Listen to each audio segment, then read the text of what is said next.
kekayaan intelektual, hak cipta itu wajib. Nah, sekarang kita bahas ekonomi kreatif. Emang Karawang punya ekonomi kreatif? Sebetulnya kalau definisi ekonomi kreatif itu adalah suatu jenis usaha ekonomi yang dibarengi oleh ide-ide cemerlang atau kreasi yang dipadukan dengan teknologi informasi. Seperti itu kira-kira definisinya. Nah, kalau real visualnya jenis usaha ekonomi kreatif itu yang seperti apa? Misal nih konveksi atau apa gitu. Jadi contoh yang paling real yang tadi disebutkan, yang sudah disebutkan masuk dalam kategori ekonomi kreatif itu yang 17 sektor itu. Tapi kita juga lihat dari masing-masing daerah seperti Karawang itu ya, apa yang menjadikan keunggulan terhadap sektor ekonomi kreatif itu yang harus diangkat. Contoh misalnya kuliner, atau mungkin misalnya dari seni kerajinan atau apa. Contoh kita dalam segi kuliner, selama ini kan yang terjadi pengolahan industri kuliner itu hanya berdasarkan pola konvensional. Contohnya kita jangan jauh-jauh, kita lihat surabi hijau yang di Bengkok ya, itu salah satu contoh. Karena pada umumnya secara konvensional itu misalnya hanya berbentuk surabi seperti itu. Tapi ketika dia punya kreator, punya kreasi, punya ide-ide cemerlang mengolah dari tadinya yang namanya surabi hijau itu hanya sebatas jajanan kampung, dia olah sehingga produk tersebut beda dengan yang lain yang ada, sehingga banyak peminat dari luar kota bahkan dari skup nasional. Dan mungkin kedepannya itu ya pengusaha-pengusaha di kita itu harus mulai informasi, teknologi informasi. Surabi hijau khas Karawang. Sebenarnya kalau bicara masalah surabi itu kebanyakan kita jangan melihat asal itu dari mananya, tapi jadi, kreasi yang telah dia buat. Jadi nggak perlu bisa berbeda dari ini khas, nggak perlu lihat itu. Nggak ada. Tapi ya, ada unsur kreativitas yang seperti itu. Banyak juga lah yang namanya di ekonomi kreatif itu, misalnya ya contohnya yang paling definisi yang paling jelas itu hasil dari buah kecemerlangan ide-ide orang tersebut, kreativitas dipadukan dengan informasi, teknologi informasi, sehingga produk-produknya tersebut bisa lebih dikenal.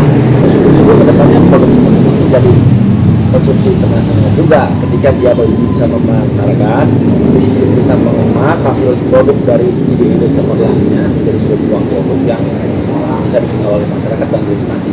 Nah, pernah baca dan betul pernah lihat juga. Karawang punya ekonomi kreatif di bidang fashion juga. Ya. Tapi nggak tahu nih berapa besar sih wilayah sektor fashion di Karawang. Kalau kita misalnya, kalau fashion lah diantaranya batik juga. Batik kan selama ini yang lebih kenal kan Kalongan, Cirebon, Tasik seperti itu.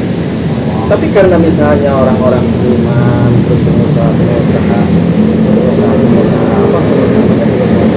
pakaian di Karawang itu bisa memproduksi suatu hasil batik beda dari yang ada seperti sekarang ini, yang ada di corak motif maupun modelnya seperti yang ada di Pekalongan, Cirebon ataupun Tasik. Sesuatu yang bisa dibuat juga menjadi produk unggulan, produk ekonomi kreatif hasil karya orang Karawang. Kita kemas, saya percaya orang-orang Karawang juga punya kreativitas yang bisa dijual dan layak untuk diperhitungkan. Kalau ngomong usaha-usaha seperti itu, support apa sih yang harus diberikan pemerintah terhadap pengusaha ekonomi kreatif? Yang tentunya dalam hal ini pemerintah juga harus memberikan pelatihan atau memberikan akses komunikasi atau informasi yang jelas, memberi pendidikan bahwa di zaman seperti ini, digitalisasi seperti ini, kalau mau survive itu salah satunya bisa menguasai teknologi informasi dan komunikasi, sehingga bukan saja secara konvensional nanti dari mulai pengolahan produk lewat ide-ide cemerlangnya maupun dari segi pemasaran. Nah, di Karawang ada nggak produk ekonomi kreatif yang secara legalitas sudah dipatenkan? Nah, ini kita juga belum bisa menggali terlalu itu. Tapi kalau untuk yang namanya hak kekayaan intelektual, hak cipta itu wajib. Kita mempunyai banyak produk-produk unggulan yang bisa dijadikan unggulan, tapi dikunci itu hak patennya sehingga tidak bisa diduplikasi ataupun contohnya itu kita kalau untuk dunia itu ada yang namanya tanggal cicite, terus mungkin surat hijau yang di Dengklok, terus mungkin ada juga semprong dari Rengas Dengklok, ataupun ada yang lain-lainnya tuh kan, terus Gapek Utara ya, banyak yang harus kita jual. Kuncinya itu terus digali tingkat kreativitas dari tiap pengusaha itu, dari tiap apa yang namanya pelaku usaha itu, sehingga dia punya kreativitas tersendiri, menjadi trademark tersendiri, merek dagangan tersendiri, dan itu bisa dipatenkan sebagai hak cipta yang tidak bisa setengah-setengah dibeli oleh orang.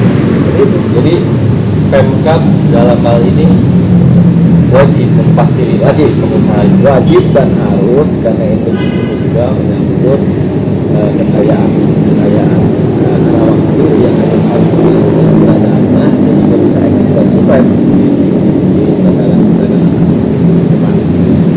Makanya Perda inilah, insya Allah Perda ini menjadi barometer terus kekuatan tersendiri bagi pelaku ekonomi kreatif sehingga produknya bisa tumbuh, berkembang dan dilindungi keberadaannya supaya jangan mudah diduplikasi oleh pengusaha yang mencari keuntungan sesaat. Nah, dari pandangan Dewan sendiri nih ya, sebelum hari ini ke belakang udah ada nggak sih upaya Pemda untuk memfasilitasi dari segi legalitas, terus mungkin bukan saja tugas pemerintah, bukan saja kesalahan pemerintah, ini juga kesalahan kekeliruan bersama juga. Di saat kita mempunyai misalnya suatu produk karya itu kadang-kadang masih belum terlalu peduli lah bahwa kekayaan hasil kekayaan hak intelektual atau kekayaan hak cipta seperti itu benar-benar dilindungi. Jadi kadang-kadang kita kan kabur.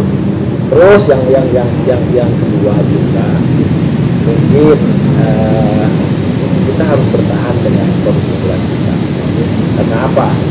Ketika misalnya sekali saja terlepas jadi milik orang itu sangat sulit. Jadi jelas ya tujuan Perda ini. Ada tujuan lain sih? Ya, tujuan utamanya itu tumbuh dan berkembangnya pelaku ekonomi, terutama ekonomi kreatif, yang kedua itu benar-benar terlindungi hak-hak karya ciptanya. Pasarnya sendiri gimana? Pasarnya akan mengikuti. Kita percaya, kita bisa survive pengusaha-pengusaha itu. Nah, karena kalau melihat kondisi hari ini ya, yang dicermati, kayaknya mereka ya kayak boneka jual barang ke Jakarta. Hari ini yang kita tahu fashion banyak kan dijual barang ke Jakarta atau Bandung. Nah, yang akhirnya nggak punya tuh produk, seolah-olah tidak ada produk Karawang. Ya boneka akhirnya keluarnya produk Jakarta atau produk Bandung. Begitupun ya fashion yang lain. Kalau menyangkut masalah hal-hal seperti itu, kadang-kadang bukan di Karawang aja. Dan itu menjadi barometer juga ke depan. Jadi betapa mahalnya hak cipta itu, betapa mahalnya. Jadi ketika misalnya kita yang berkreasi dari awal, kita yang berbuat, ternyata setelah misalnya laku dihapus sama orang itu menyakitkan. Makanya adanya perda seperti itu, diantaranya nanti keberadaan para pengusaha itu harus benar-benar tahu apa yang namanya hak kekayaan intelektual, hak cipta, seperti benar-benar dilindungi. Nah, kalau dari segi itu jelas berarti kan Perda inilah jadi solusi ya hak cipta. Biar jelas boneka itu ya produknya Karawang, Cikampek Utara itu ya Karawang. Ya intinya gini, di samping itu ya kekasan tersendiri lah, nggak salah sendiri. Hal lain ya, Karawang juga kota industri, 1.600 lebih industri padat karya dan padat modal. Ada nggak solusi supaya ekonomi kreatif atau UMKM kita terangkat juga? Sudah menjadi kewajiban juga bagi pemerintah daerah untuk mendorong agar supaya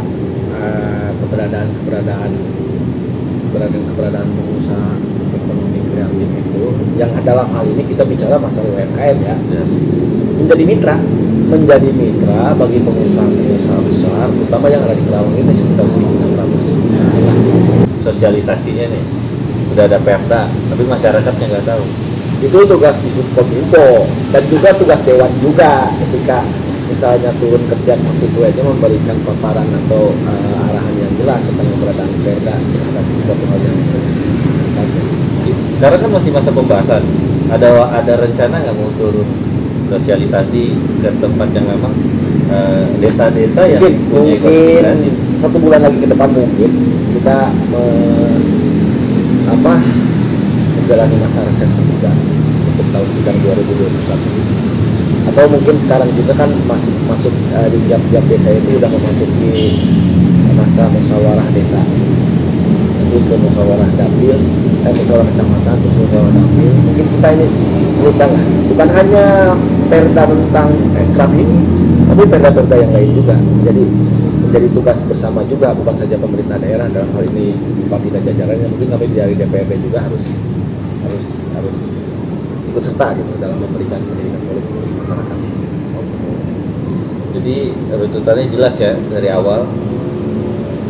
Ya, perda ini dibuat buat masyarakat, masyarakatnya harus tahu. Ya. Oke, terima kasih. Siap.